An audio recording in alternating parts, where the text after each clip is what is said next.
L'économie de l'Australie défie les attentes en affichant des données du PIB remarquablement solides pour la fin de 2015.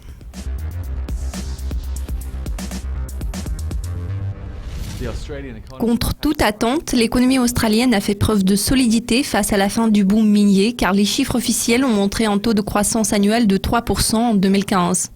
La consommation des ménages, la construction et les dépenses publiques ont été les principaux contributeurs à cette progression supérieure aux attentes. Il avait été anticipé que le tassement des prix des matières premières pèserait lourd sur la croissance. L'indice boursier principal du pays a augmenté de 1,5% à la suite de nouvelles économiques positives.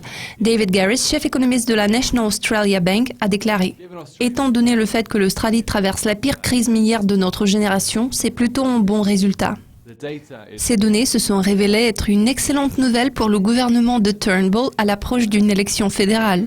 En plus, il y aura probablement moins de pression sur le gouverneur de la Banque de réserve Glenn Stevens pour réduire les taux une fois de plus, malgré que la Banque centrale ait souligné la nécessité de cette mesure.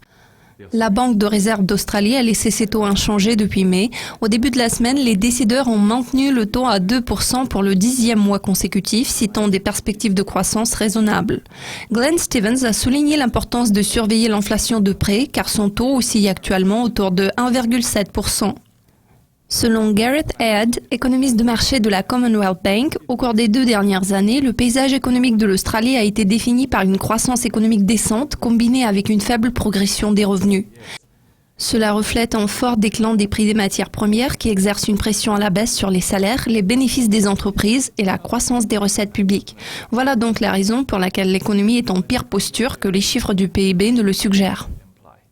Cela conclut la revue de presse. Je suis Sam Meredith. L'équipe de Dukascopy TV vous tiendra au courant des actualités financières et nous vous invitons à consulter notre site tout au long de la semaine. Au revoir.